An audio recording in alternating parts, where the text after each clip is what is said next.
Shalom à toutes et à tous, nous sommes très heureux d'être avec vous ce matin, de vous réveiller avec vous et sachez que vous êtes nombreux à nous suivre. Donc partout dans le monde entier, on sait que vous êtes des wake-upers, vous vous réveillez tôt le matin. Nous, ça nous fait plaisir de nous réveiller également avec vous. Pas besoin de prendre des cafés chauds ce matin, votre présence nous apporte tellement de chaleur.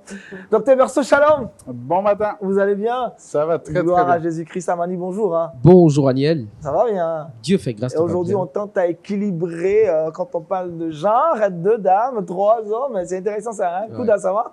Ça va. Tu aimes bien la présence féminine. Et quand c'est comme ça, et vous êtes sur le même côté. Hein? Kate, bonjour. Bonjour Aniel. On Et va puis, bien aussi. Hein? shalom aux astuciers, aux astucières. C'est super ça. Alors, vous avez reçu ma candidature pour être membre de l'équipe Team V. Je vois que j'ai été invité aujourd'hui. Oui. On a décidé Est-ce qu'on le reçoit? Est-ce qu'on le On reçoit? le reçoit.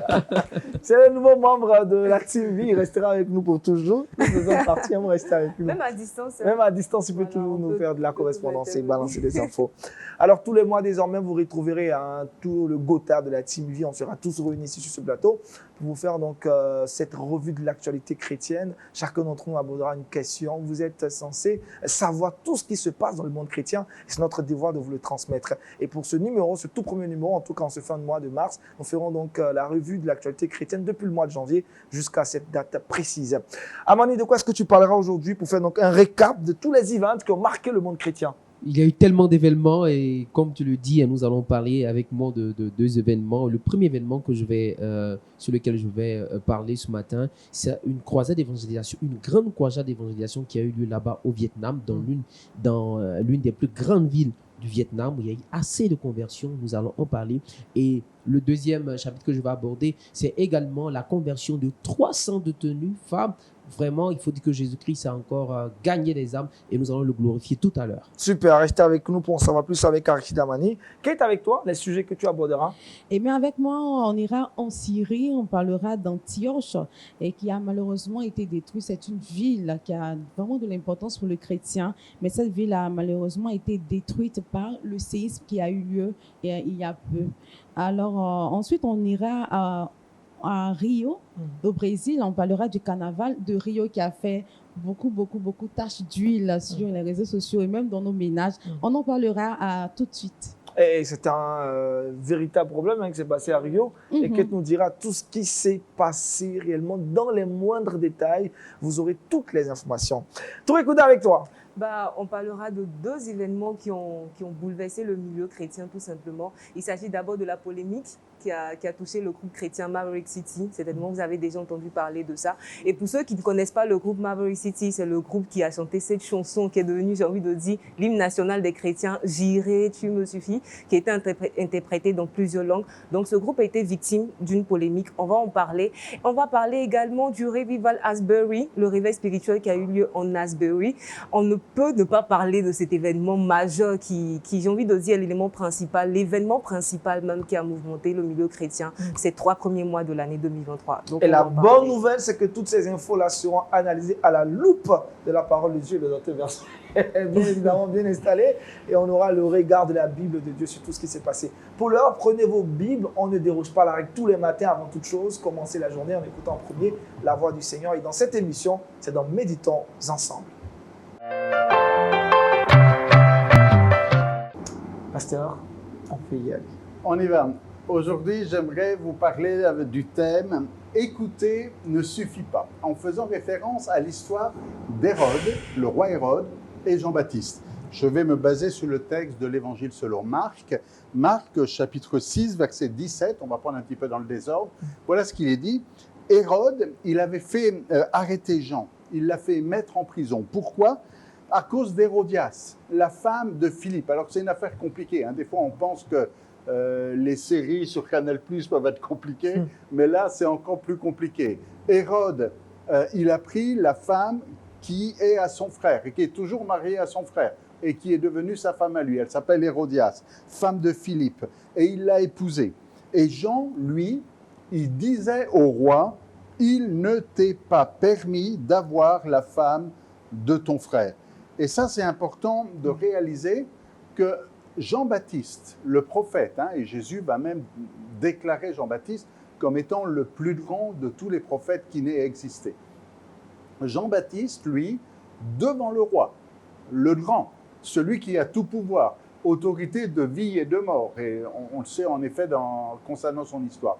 Il va carrément dire au roi, il ne t'est pas permis d'avoir Hérodias pour femme. Jean-Baptiste est là en tant que prophète pour annoncer la parole de Dieu, pour annoncer le message de Dieu. Il est là sans complaisance. Il ne va pas dire au roi les bonnes paroles que le roi a envie d'entendre. Il ne va pas donner des paroles pour avoir une position, un ministère ou un peu d'argent. Il dit la vérité. Et nous sommes appelés en tant que ministres de Dieu à dire la vérité. Le message de Jean-Baptiste, ce n'était pas un message de prospérité, hein. C'était un message de repentance. Il disait « repentez-vous ». Un message strict, un message sévère. Vous avez noté que Jean-Baptiste, il n'allait pas prêcher dans les grandes églises, dans les grandes synagogues. Il n'était pas là dans les grands auditoriums. Hein. Il y avait en ce temps-là, et ceux qui vont visiter Israël aujourd'hui encore, ou peut-être dans Israël 2023, verront qu'il y a encore des cirques, des grands espaces avec des escaliers où on peut réunir beaucoup de monde. Mais Jean-Baptiste n'était pas dans ces lieux-là. Il était dans le désert. Et on va dire, mais comment est-ce qu'on peut prêcher dans le désert et il n'y a personne? Mais justement, Jean-Baptiste prêche dans le désert, il n'y a personne, mais c'est le monde qui vient à lui. Ce n'est pas lui qui va au monde. Aujourd'hui, des fois, on veut faire de l'évangélisation en allant vers les gens et en allant vers le monde. Mais ce n'est pas Jean-Baptiste qui va vers le monde, c'est le monde qui vient vers lui. Même tout Jérusalem, et puis la Judée, et même jusqu'en Galilée, on entend parler de Jean-Baptiste, qui pourtant ne dit pas un message de complaisance, il dit « Repentez-vous, car le royaume de Dieu est proche ». Et il fait la même chose avec le roi. C'est pas parce que c'est le roi Hérode qui va changer son message. Il dit au roi Hérode, repens-toi. Il ne t'est pas permis d'avoir pour femme Hérodias, repens-toi. Et comprenez que repentir ici, c'est pas juste un sentiment et un regret. Il attend une action. Il attend un changement. Alors, Hérodias, elle est fâchée, hein. Un peu comme dans une autre époque, au temps du prophète Élie, on pouvait avoir Jézabel qui va être fâchée ici ou d'autres qui vont être fâchés. Mais là, Hérodias est fâchée. Elle est fâchée contre l'homme de Dieu parce qu'elle sait que s'il insiste trop, elle va perdre sa place et qu'elle risque d'être chassée si le roi écoute le prophète Jean-Baptiste et finit par se repentir. Il n'y a plus de place pour elle dans la cour du roi. Il n'y a plus d'argent, il n'y a plus de belles robes, il n'y a plus de serviteurs, il n'y a plus de servants, il n'y a plus rien de tout ça. Alors elle est tellement irritée, elle voulait le faire mourir. Hérodias, dès le départ, veut tuer Jean-Baptiste, mais elle ne peut pas, parce que le roi va protéger Jean-Baptiste. Il est dit au verset 20, on est toujours dans l'évangile de Marc, chapitre 6, verset 20, « Elle ne le pouvait, car Hérode craignait Jean ». Et le mot « craindre » ici, le verbe « craindre », c'est un mot bien connu dans la Bible. On connaît la crainte de l'Éternel. Et ici, c'est ce même style de crainte. Ce n'est pas que Hérode avait peur de Jean, mais il craignait, il savait que c'était un homme de Dieu. Et qu'on ne pouvait pas porter la main sur un homme de Dieu comme ça. Il savait que c'était un vrai prophète. Et ce que Jean lui disait, c'était vraiment Dieu qui lui parlait. Et même dans un autre évangile, il disait qu'il aimait, enfin un peu plus loin, il disait qu'il aimait l'écouter avec plaisir. Regardez, Hérode craignait Jean, on est au verset 20, le connaissant pour un homme juste et saint, il le protégeait et après l'avoir entendu, il était souvent perplexe et l'écoutait avec plaisir. Voilà un roi qui écoute le prophète avec plaisir. Il aime entendre la parole de Dieu. Voilà un roi qui est perplexe, c'est-à-dire il se questionne, il réfléchit, il dit « c'est intéressant », il est perplexe, il écoute, mais ça reste là. Écouter ne suffit pas. Écouter avec plaisir ne suffit pas. Et peut-être que certains auditeurs de LMTV écoutent LMTV avec plaisir.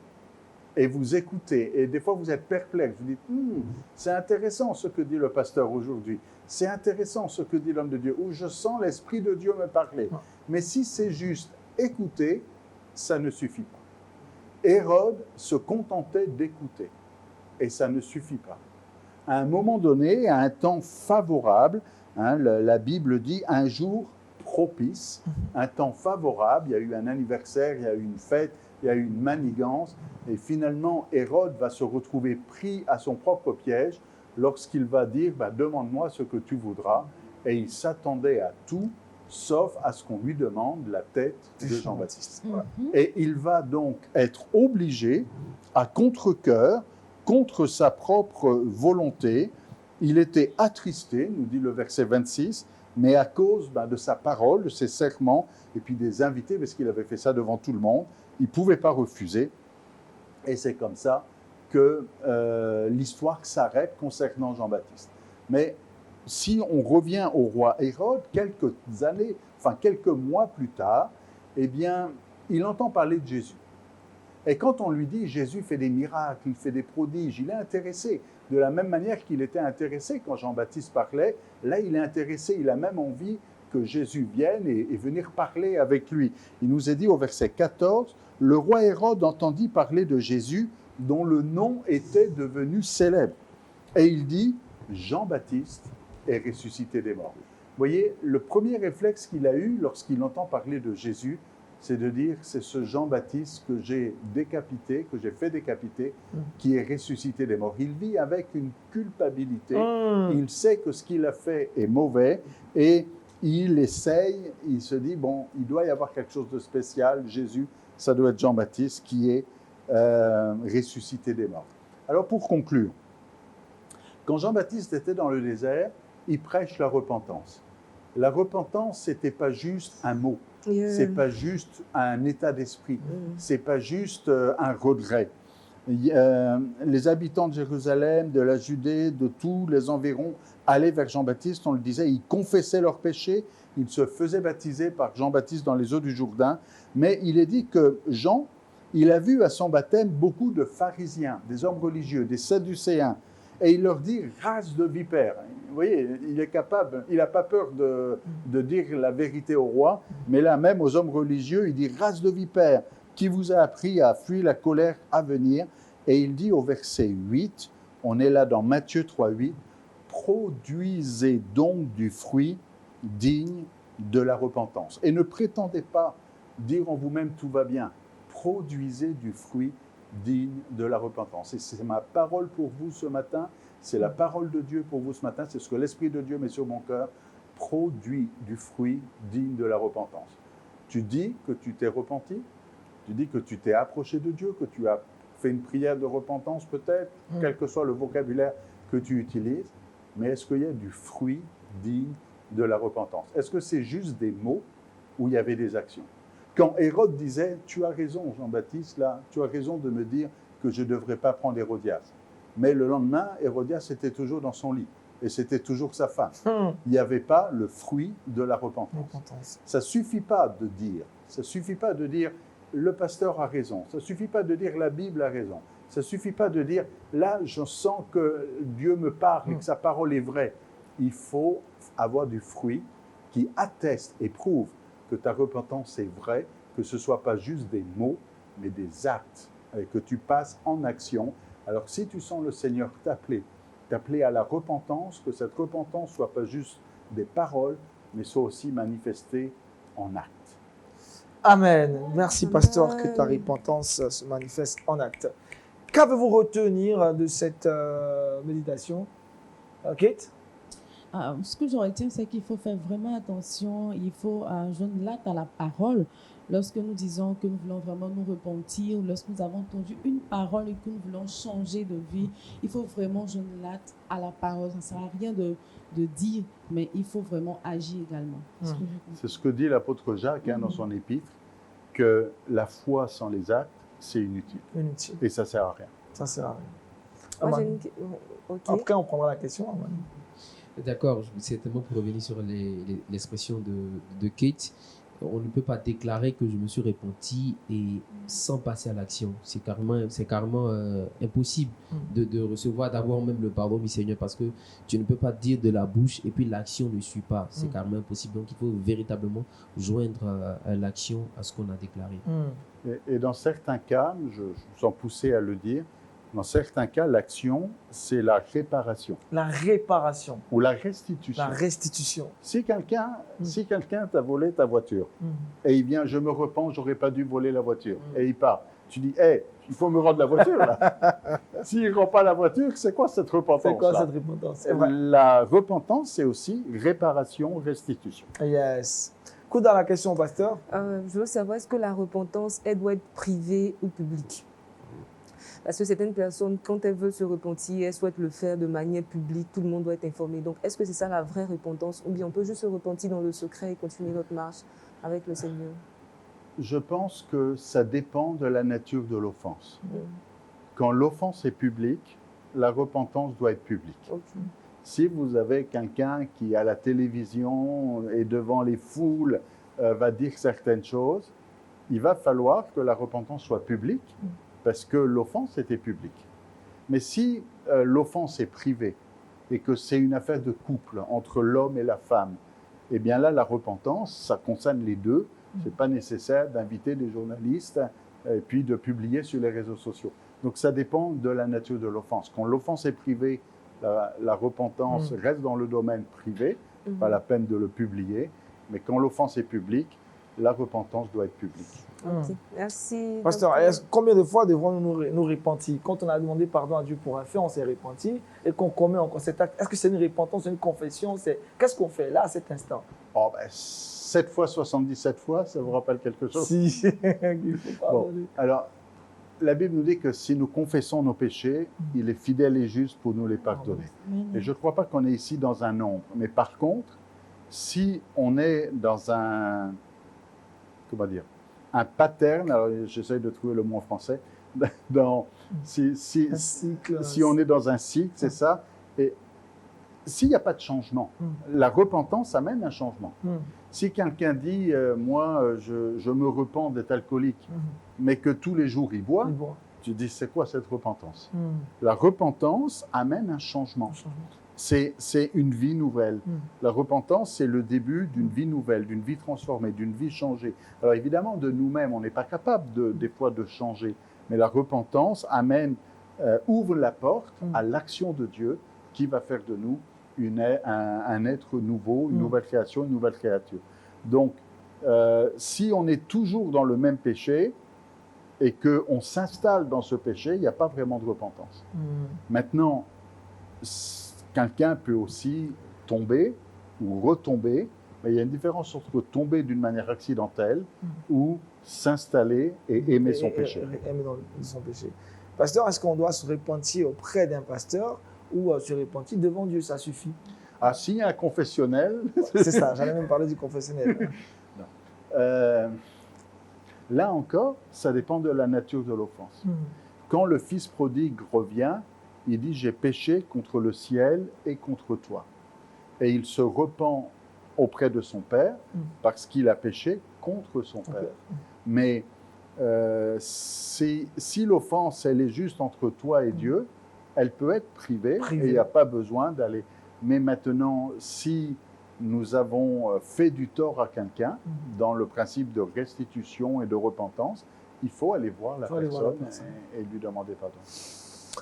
Merci, pasteur. Écouter ne suffit pas. Il faut passer à l'acte. Parce que vous allez prier pour nous, pour que Dieu nous aide à ne pas être des auditeurs oubliés, mais à pouvoir entendre, comprendre, échanger. Seigneur, je crois qu'il n'y a pas de hasard et que quelqu'un avait besoin d'entendre cette parole ce matin. Seigneur, que personne ne se trompe lui-même en écoutant ta parole, en aimant ta parole, mais en ne mettant pas en pratique. Tu es celui qui demande une action aujourd'hui. Non seulement un sentiment, une décision de repentance, mais un acte de repentance, de réparation, de restitution s'il le faut. Seigneur, ton esprit est celui qui nous convainc en ce qui concerne le péché, la justice et le jugement, qui nous amène à la repentance. Et au travers de la repentance, nous pouvons avoir la vie avec toi, la paix, la réconciliation. Seigneur, qu'il y ait une œuvre de salut, une œuvre de restauration, une œuvre de paix, non pas comme Hérode qui ne va pas passer aux actes, mais que mon frère, ma sœur, aujourd'hui, puisse dire, je ne veux pas être dans le même piège qu'Hérode, mais je veux prendre une décision ferme et passer aux actes, même si c'est quelque chose de difficile, mais ma repentance me pousse à faire le ménage dans ma vie et à marcher pour la gloire de Dieu dans la sainteté. Seigneur, merci de donner la force et le courage à mon frère et à ma sœur de passer aux actes aujourd'hui. Amen. Amen. Merci, pasteur. Écouter ne suffit pas, vous aurez le verset boussole en fin d'émission. Nous ouvrons la lucarne maintenant Culture Actu Plus pour parler donc de l'actualité dans sa diversité, dans sa globalité, parce que nous faisons donc le récap de toutes les différentes activités qui ont marqué le monde chrétien depuis le mois de janvier. C'est maintenant dans Culture Actu Plus.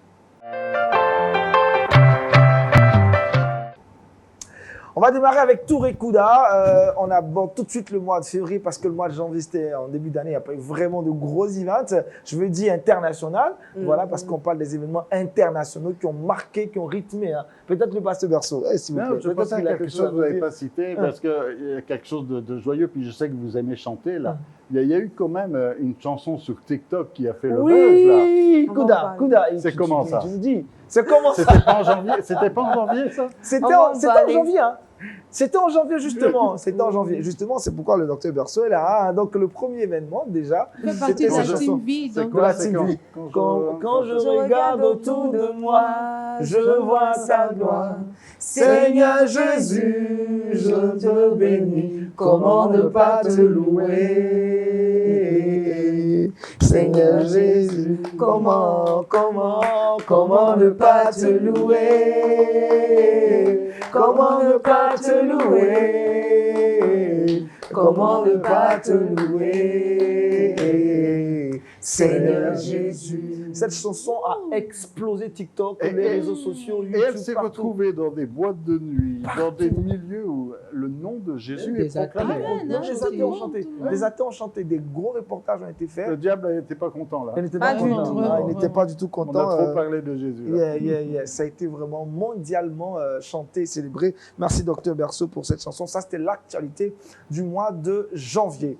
Maintenant, en février, il n'y a pas eu que la fête de l'amour dans le monde entier. Oui, désolé de débuter avec une nouvelle pas très intéressante, mais il faut dire que début février, il y a eu une polémique autour du groupe chrétien Maverick City Music. Certainement, vous les connaissez à travers cette chanson Jairo, Jairo, You are enough. Yes, ils sont auteurs, ils sont interprètes, de cette chanson mondialement connue.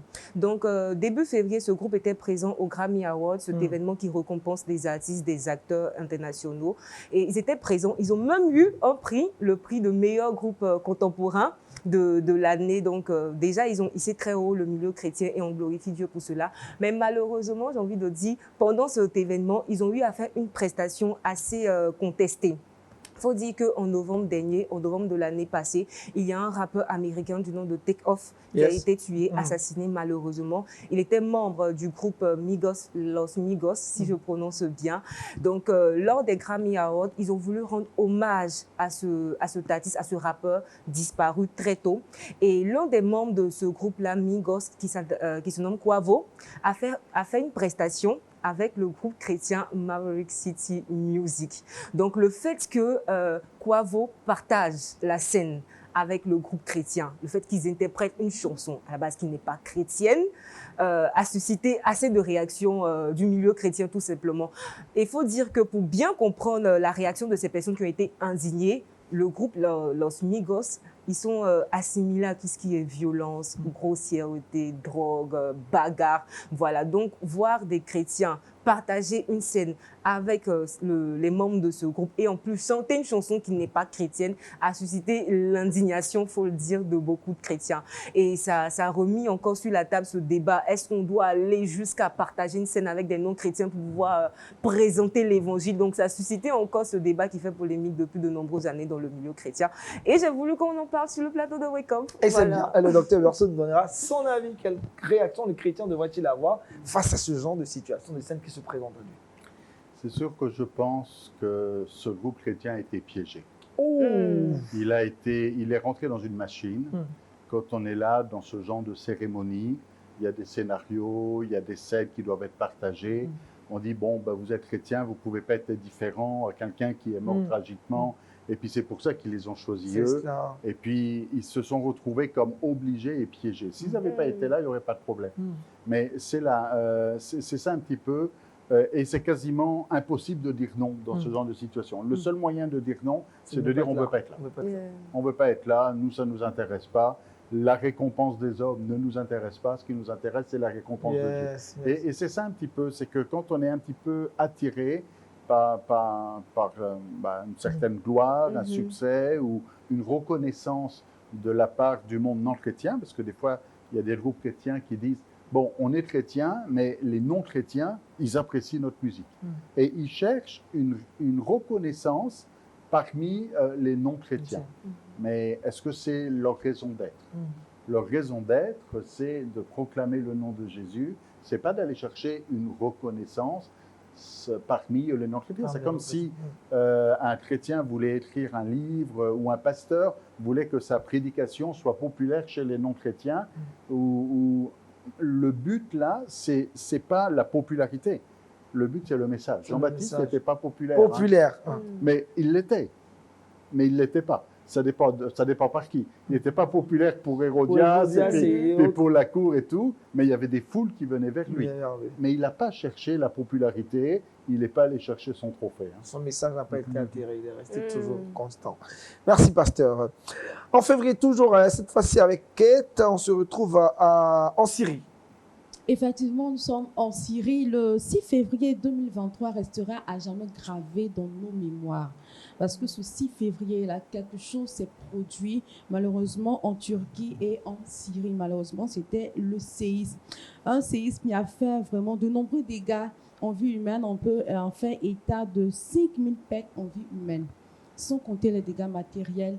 Sachons déjà que la Syrie et la Turquie en font frontière. Et donc, la Turquie elle fait la limite au nord de la Syrie. Donc, la Syrie est limitée au nord par la Turquie. On peut voir au sud par la Jordanie, à l'est par l'Irak et au sud-ouest par le Liban. Et malheureusement, c'est la Turquie et la Syrie qui ont été victimes de ce séisme. Et malheureusement, la ville d'Antioche, on parlera des nombreux dégâts matériels. Et la ville d'Antioche a malheureusement été victime de ce séisme. Cette ville a été détruite. Sachons déjà également que la ville d'Antioche est située en bordure de la frontière syrienne. Voilà pourquoi elle a été véritablement touchée par ce séisme.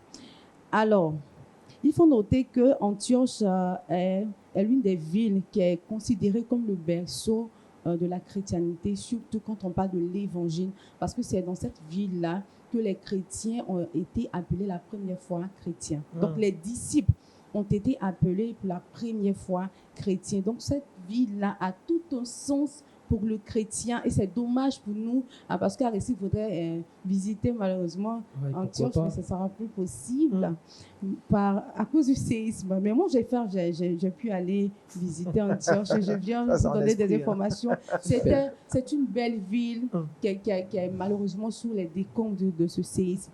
Et non seulement Antioche fait partie du berceau de la chrétienté, c'est là que les disciples ont été appelés la première fois chrétiens, mais c'est également dans cette ville que l'apôtre Paul a passé la plus grande partie de son ministère.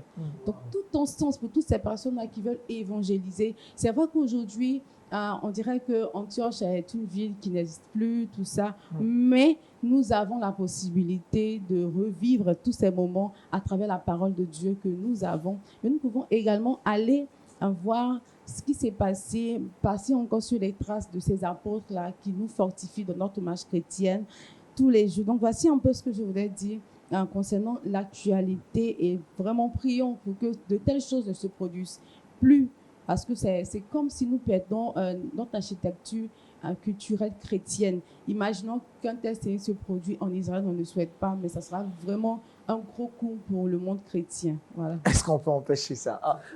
Non, prions, on peut juste prier le Seigneur. D'accord, de sa nous volonté épargner. souveraine s'accomplira. Pasteur, un mot sur ça, Antioche. C'est sûr qu'aujourd'hui, au XXIe siècle, il ne reste pas beaucoup de vestiges, de cette époque-là, parce que ça remonte à plusieurs années quand même. On peut aller à Éphèse.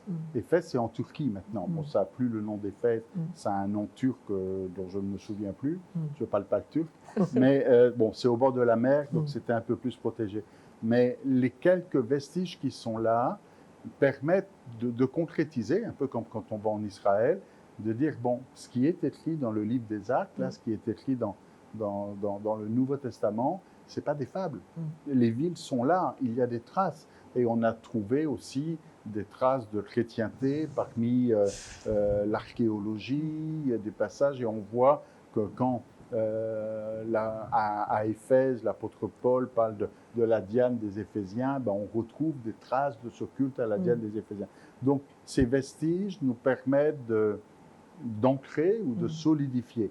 Mais notre foi, elle n'est pas basée sur l'archéologie. Sur l'archéologie. Donc, quand bien même toutes ces choses seraient englouties et disparues, ça ne voudra pas dire pour autant qu'on ne croira pas ce qui est écrit dans la Bible. Ça vient peut-être encourager celui qui doute ou venir solidifier la foi du chercheur, mais la raison même de notre foi, ce n'est pas la pierre qu'on a trouvée à Antioche ou telle découverte archéologique qu'on a pu faire ici, c'est « il m'a parlé ».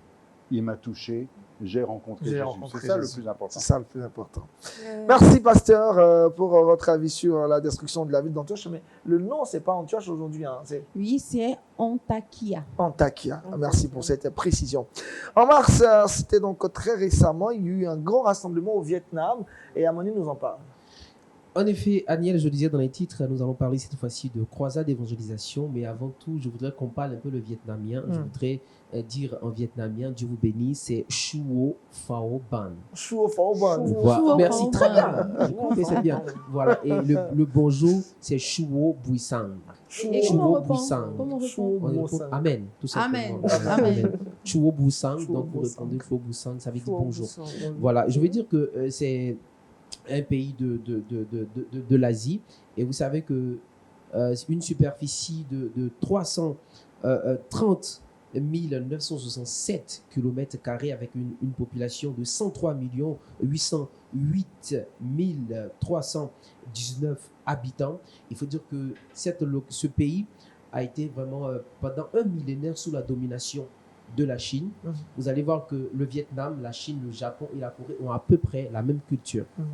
Tout simplement parce qu'ils ont été véritablement dominés par les Chinois. Il faut dire que c'est une localité qui, apparemment, il n'y a pas assez de chrétiens. Il n'y a pas assez de chrétiens là-bas, mais quand même, le peu de chrétiens fait son effort pour que l'évangile étant soit véhiculé. Et l'une des missions que le Seigneur a assignées aux disciples, c'est d'aller partout et de proclamer le Seigneur Jésus-Christ. Le besoin s'est fait sentir là-bas au Vietnam, principalement dans la plus grande des villes du Vietnam, c'est Chi Minh Ville. Voilà, c'est la plus grande ville au Vietnam avec 9 millions d'habitants. Alors, l'évangéliste Franklin Graham, qui est le fils spirituel, le fils de je dirais, Billy Graham, qui a porté en ce jour-là, le 6 mars, un temps d'évangélisation. Je rappelle que, comme je l'ai dit tantôt, moyennement, la population de là-bas est chrétienne. Mais il faut dire que lors de cette croisade d'évangélisation, des milliers de personnes sont sorties afin de venir entendre l'évangile qui donne encore de l'espoir. Car selon une personne qui a participé à ce temps d'évangélisation, c'est une femme, elle s'appelle Janet, elle a déclaré qu'elle n'aurait jamais pensé qu'un jour, elle aurait pu assister à une grande croisade d'évangélisation là-bas au Vietnam. Chose qui n'a jamais été. C'est vrai que l'évangile est prêché de façon clandestine parce qu'il y a plusieurs sanctions. Pour celui ou ceux qui sont amenés, qui sont trouvés en train de parler de Jésus-Christ, autre que d'autres religions, ils sont véritablement violentés. D'autres même, par contre, sont mis en prison. Il faut dire que suite à cela, il y a une personne qui a eu ce fardeau d'aller évangéliser avant la croisade. Avant que la croisade ait lieu, il a eu ce fardeau. Et pour ce faire, voici ce qui m'a marqué. Selon les témoignages, il s'appelle Kim, selon les témoignages, il dit qu'avant le 6 mars, il a décidé de prendre une permission au travail.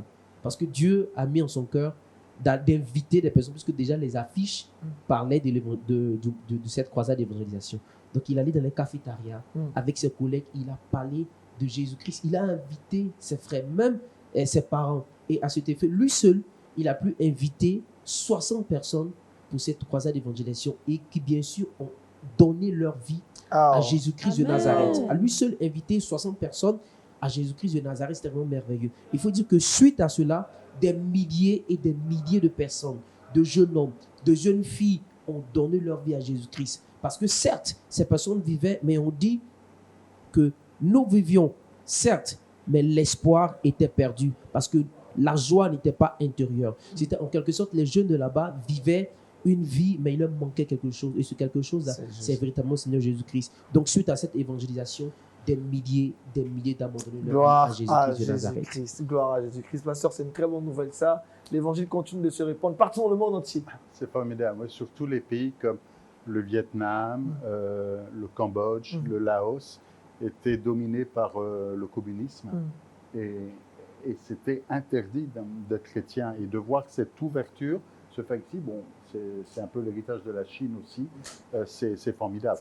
En Thaïlande, bon, parce qu'il y a la Birmanie, le Myanmar, la Thaïlande.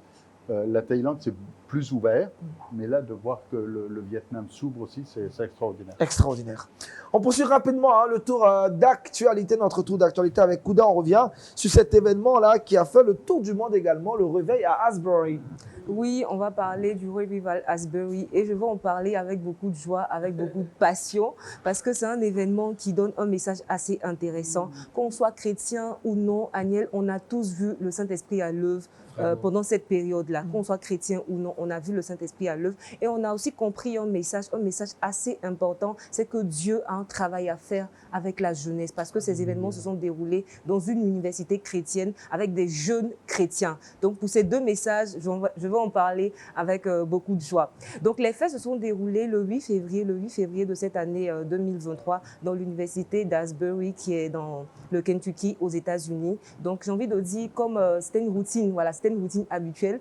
À cette date-là, les jeunes se retrouvaient pour prier, écouter la parole de Dieu, adorer le Seigneur. Et ce 8 février-là, le Saint-Esprit, lui, il avait prévu quelque chose d'autre en fait, pour ces personnes-là. Donc après le message, après la prêche du pasteur, une prêche qui était portée sur Romains 12, donc après avoir enseigné là-dessus, sur le fait qu'on ne doit pas se conformer au siècle présent, mais on doit être renouvelé par la puissance du Saint-Esprit, les jeunes sont restés là pour adorer le Seigneur, pour prier.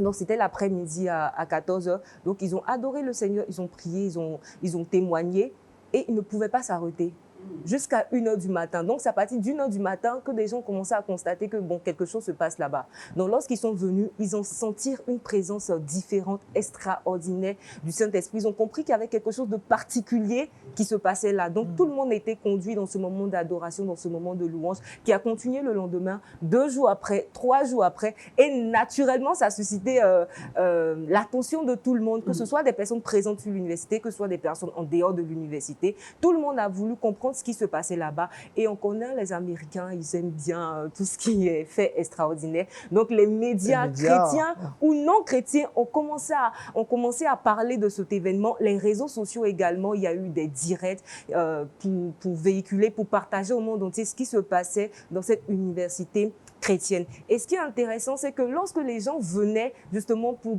j'ai envie de dire, profiter de cette présence du Saint-Esprit, l'administration de l'université était obligée de créer d'autres espaces confortables pour que ces personnes-là puissent profiter de ce moment-là. Et moi, quand je suivais cela de loin, je me disais, mais attends, est-ce que ces personnes vont à la maison pour manger? Parce que bon, 5 jours, 6 jours, 7 jours passaient. Donc, on pouvait se poser cette question, comment ces personnes faisaient? Quelques personnes rentraient à la maison, elles se reposaient, elles mangeaient et elles revenaient. Certaines personnes me disaient qu'elles ont mis leurs activités en pause pour pouvoir profiter de ce moment jusqu'à ce que ce moment termine. Elles vont mettre leurs activités en pause afin de profiter de la présence du Seigneur qui était présente dans cette université. Et un autre détail qui est assez intéressant, c'est que des personnes même vivaient la présence de Dieu à distance, à travers les directs qui se passaient. Des Wow. personnes qui étaient au Congo, en Afrique, en France, disaient ressentir la présence du Saint-Esprit, disaient transformés par la puissance du Saint-Esprit qui était présente dans cette université. Et il y a eu des témoignages, il y a eu des guérisons, des personnes qui ont été guéries, que ce soit de manière physique, que ce soit des délivrances, des démons qui ont été chassés. On a vu une vidéo en pleine adoration, il y a eu des délivrances dans le temple. Des démons ont été chassés au nom de Jésus-Christ et c'est quelque chose qui est juste extraordinaire. Et un autre fait sur lequel je vais terminer qui est assez intéressant et pertinent, c'est que c'est pas pour la première fois qu'il y a un réveil spirituel dans cette université à Asbury. C'est la deuxième fois parce que 50 ans plus tôt, il y a eu un réveil spirituel qui a duré 6 jours. Là, ça s'est doublé parce que ce réveil spirituel qui est récent a commencé le 8 février et s'est achevé le 24 février. Par contre, le premier réveil spirituel qui a eu lieu à Asbury a duré que 6 jours. Mais pendant ces 6 jours, la présence de Dieu était là. Des jeunes assoiffés sont restés pour chercher la présence du Seigneur, ont prié. Et moi, je crois certainement qu'au sorti de cela, des choses extraordinaires vont se passer dans le monde à travers la vie de la jeunesse mondiale. Amen. Docteur Verso, vous avez suivi de près ce réveil. Oui. Bon, je ne sais pas si on a beaucoup de temps pour en parler. Oui, on va y aller quand même. On va y aller quand même. C'est vraiment le réveil des Gen Z. Ce n'est pas des milléniaux, mais c'est vraiment de la génération Z, qu'on appelle les Gen Z. C'est un réveil où il n'y a aucune vedette. Aucune vedette. Il n'y a pas l'homme de Dieu. Même le pasteur qui a prêché ce jour-là, le jour même, il avait écrit à sa femme en disant « Oh, ça s'est mal passé, j'ai pas bien fait ça ». Il n'était pas content de sa prédication, quoi.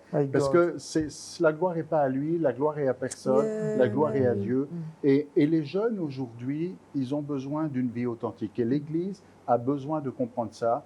La génération Z, bon, il y a les milléniaux, il y a la génération Z, ils sont désabusés et ils ont besoin d'une relation intime et vraie avec Dieu. Et c'est ce qu'ils ont trouvé dans ce réveil-là, c'est qu'il n'y avait pas de fake, il n'y avait pas de faux, il n'y avait pas de publicité, de marchanding, il n'y avait pas la musique avec des gros instruments, et puis la lumière, et puis les concerts. Il n'y avait rien de tout ça. C'était dans la simplicité. Ils étaient poussés par l'Esprit à se repentir, à confesser leurs péchés. Il y a eu beaucoup de confessions publiques de leurs péchés et puis de changements de vie. Ils ont pas simplement repenti, mais ils sont passés à l'acte aussi. Et il faut aussi souligner, bon, on parlait d'un autre réveil à 50 ans, mais il faut remonter encore beaucoup plus loin. Il y a peut-être 2 siècles, c'est le lieu aussi des réveils du méthodisme, un réveil de sainteté. Et donc, c'est construit, cette université est construite sur l'héritage d'un réveil. Wow. Et donc, et on reste, et c'est ce qui se passe aujourd'hui encore. Super. Donc, on doit s'attendre à un autre réveil encore quelques années plus tard dans cette même université. Ça commence ici. Non. Il faut que ça s'éclate. C'est un réveil qui a attiré. Il y a des gens de partout. Moi, j'ai entendu récemment, j'étais dans une conférence où un pasteur disait « Je suis allé et je suis allé voir ». Un autre disait « Moi aussi, je suis allé ». Et pour aller chercher la flamme, c'est ce qui s'est passé à Azusa Street. Quand il y a eu ce réveil ici de Pentecôte à Azusa Street, il y en a qui sont venus de Norvège ils sont retournés dans leur pays et ils ont ramené la flamme. Et c'est ça qu'il faut, que tous ceux qui se sont déplacés, qui sont allés là, ramènent la flamme de ce réveil-là partout. Super, merci pasteur. On fera un peu de rallonge de temps aujourd'hui pour ce spécial fin de mois, donc comprenez. Kate, avec toi, on part cette fois-ci au Brésil. Effectivement, pendant qu'à Asbury, là, il y a un grand réveil. Au Brésil, plutôt, il y a ce carnaval, le carnaval de Rio.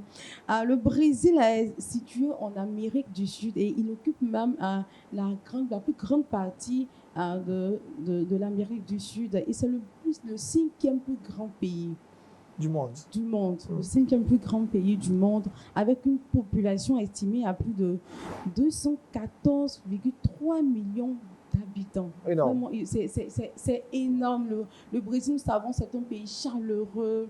Il y a la chaleur, les gens aiment s'amuser. Quand on pense Brésil, on pense à la plage, on pense aux couleurs, on pense à beaucoup de choses. Copacabana. Yes, Copacabana. C'est ça.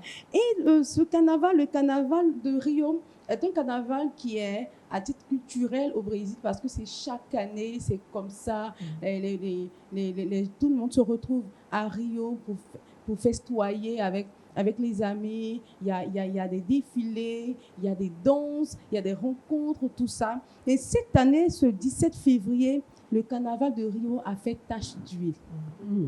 A fait tache d'huile. Vraiment, des choses se sont produites au carnaval de Rio et le monde entier a été témoin et beaucoup ont témoigné, beaucoup ont condamné certaines pratiques qui ont eu lieu lors de ce carnaval. Alors, pendant ce carnaval, on peut voir la représentation de l'enfer. À travers les couleurs, les costumes et même les scènes, on peut voir un Satan glorieux mis en vedette sous le projecteur des lumières.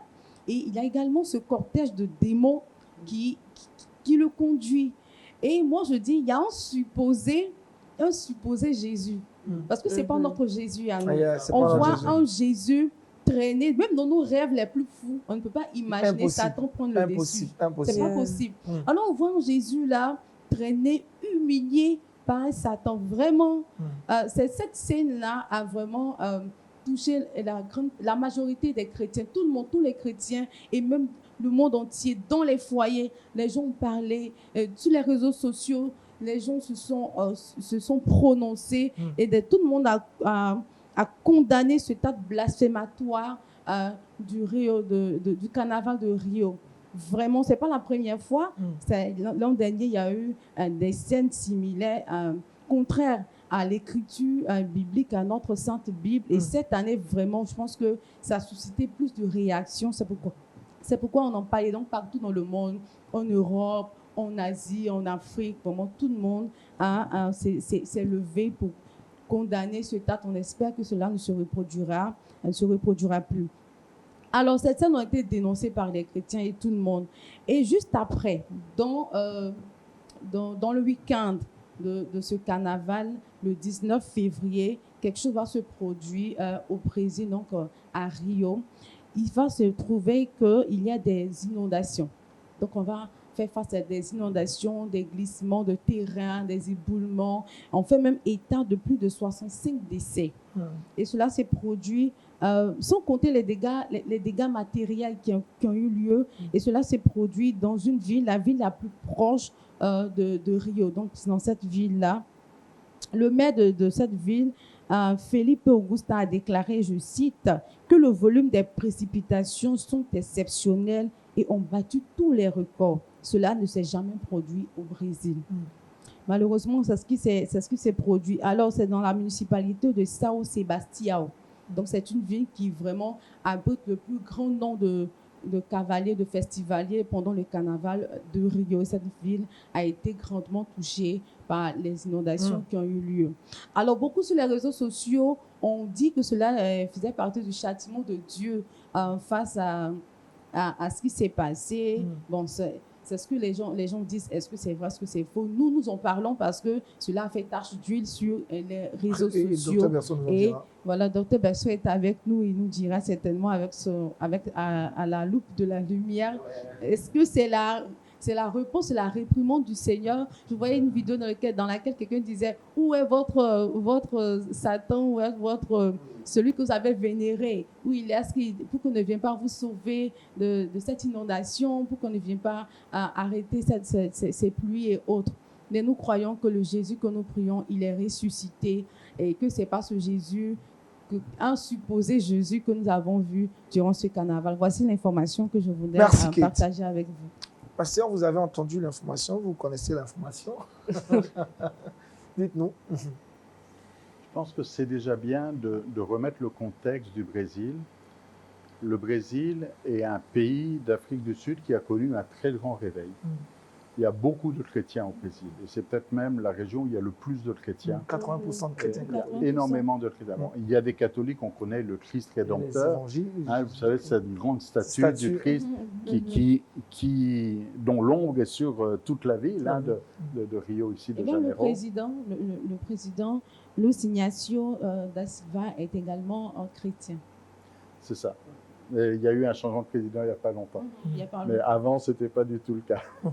Mais c'est là où il y a des chrétiens. Bon, et il y a aussi beaucoup de chrétiens évangéliques. Il y a beaucoup de belles églises et des choses extraordinaires qui se sont passées au Brésil. On comprend que le diable s'attaque davantage aux endroits où il y a des chrétiens, où ça marche. Vous savez, un pays où l'évangile ne bouge pas et avance pas, le diable, il ne s'occupe pas trop là. Mais quand il y a une réaction pour empêcher l'Église d'avancer, et là, il y a une provocation quelque part. La Bible dit qu'on ne se moque pas de Dieu, c'est sûr. Maintenant, de déclarer formellement que c'est la colère et la condamnation de Dieu, moi, je ne suis pas capable de le faire sans révélation. Sans révélation. Mais maintenant, qu'il y ait des personnes qui ont vécu ça et se disent, là, il y a quelque chose qui se passe, et qu'ils le prennent comme un signe de Dieu, c'est bon. C'est bon. Et au contraire, c'est bien, si ça les pousse à la repentance. Maintenant, il ne faut pas tomber sur un Dieu vengeur, un Dieu destructeur, et puis que finalement on dise, Dieu est celui-là qui a tué du monde ici. Mais d'un autre côté aussi, il faut assumer ses responsabilités. Alors c'est une discussion qui est compliquée, je patine un peu ici. C'est un sujet qui est complexe. Maintenant, oui, Dieu, il intervient dans la vie des hommes aussi, et il va vouloir parler, mais nous, on est à l'étranger ici. On voit ça de loin. De loin. Je pense que ce qui est important, ce n'est pas comment nous, on l'interprète, mais c'est comment ceux qui sont sur place l'interprètent. Si les événements et puis la tragédie les ramènent et les rapprochent de Dieu, c'est ça qu'il faut. Parce que Dieu, quand il reprend, quand on voit Dieu qui envoie son prophète à Ninive, et Jonas va à Ninive pour annoncer la destruction de la ville, Dieu ne veut pas le malheur de la ville. Il veut que la ville soit sauvée. Et en bout de course, la ville va être sauvée parce qu'ils se sont repentis. Et là, de la même manière, le plan ultime de Dieu, c'est que ces Brésiliens se repentent et confessent leurs péchés et reviennent à Dieu. Merci, pasteur. On termine rapidement avec Aristide Amani. Et cette fois-ci, on parle de conversion encore, de 300 prisonnières. Et c'était tout récemment. Effectivement, le 7 mars 2023, nous sommes dans l'ouest des États-Unis, principalement dans le Colorado, je dirais avec plus de 3 214 218 habitants, avec la capitale qui est Denver. Il faut dire que dans les hameaux, dans les villes, dans les villages, dans les pays, Jésus-Christ doit être proclamé. Quel que soit l'endroit où Jésus-Christ nous envoie, il faut que nous y soyons pour encore gagner des âmes, bien évidemment poussées par le Saint-Esprit. Il faut dire que le ministère qui est le ministère appelé derrière les barreaux, qui a pour mission d'évangéliser dans les prisons et aussi à implanter même des églises dans les prisons. Suite de ces sorties d'évangélisation dans les prisons là-bas, dans le Colorado, il faut dire qu'il y a une détenue du nom de Misty qui a reçu le Seigneur Jésus-Christ. Il faut dire qu'elle a été mise en prison après quelques infractions à la loi, bien sûr, après quelques actions qu'elle a posées qui sont contrairement à la loi là-bas. Elle a été mise en prison. Il faut dire que là-bas, elle a reçu le Seigneur Jésus-Christ. Et suite à cela, il y a une repentance. C'est vrai qu'elle s'est repentie et aussi elle est passée à l'action. Et elle a décidé formellement de faire de sa cellule un lieu de prière, un peu de prière. Et suite à cela, elle passait des temps de prière. Elle passait des temps de prière, d'intercession. Et sa relation avec le Seigneur grandissait au fur et à mesure jusqu'à ce qu'elle ait cette passion de conduire un temps de prière, un temps d'adoration dans la cellule, dans la prison. Et bien évidemment, en collaboration avec le ministère, il y a eu des appareils, ce temps a été organisé. Il faut dire que là-bas, dans cette prison, ça a été un fort temps de louange, un fort temps d'adoration sous le chant intitulé « Who You Say I Am », ce que tu dis que je suis. Et ça a été sous ce chant que ces sœurs-là ont adoré le Seigneur Jésus-Christ. Elles ont célébré le Seigneur Jésus-Christ. Et là, suite à cela, 300 prisonnières ont décidé de donner leur vie à Jésus-Christ de Nazareth. Donc, Misty a été, je dirais, conductrice de ce temps d'adoration. Et suite à ce temps d'adoration, elle a emmené 300 personnes à accepter le Seigneur Jésus-Christ. Une joie dans le ciel. Une joie dans le ciel. Et encourager encore nos frères et sœurs à aller là où le Seigneur nous envoie pour proclamer Jésus-Christ afin que nos frères et sœurs soient véritablement sauvés. Amen. Comme quoi, on termine avec une bonne nouvelle. Hein? En effet. Pasteur Verso. Il y a de la joie dans le ciel pour un pécheur qui se pécheur repent. qui se repent. Alors vous imaginez le bruit que ça fait quand il y en a 300. Ah, c'est la fête au ciel, hein, Jésus dans ce fond-là. C'est intéressant ça. Merci Aristide Amani. Le verset boussole, on l'a avec qui finalement Matthieu 3,8 Matthieu 3,8, merci qui pasteur. nous dit « Produisez donc du fruit digne de la repentance ». Produisez donc des fruits Amen. de la repentance. Merci beaucoup pasteur Verso pour toute cette analyse et la méditation de ce matin. Merci à toute la team de nous avoir ramené toutes ces informations. Ça sera comme Avec ça plaisir. toutes les fins du mois. On espère bien que vous avez aimé ce temps. N'oubliez pas ce soir, 20h, point d'accord sur Lumière du Monde Télévision. Demain, 19h30, le culte en live. D'ici là, portez-vous bien. Shalom chez vous et bon vendredi. Shalom. Shalom. Shalom. Shalom.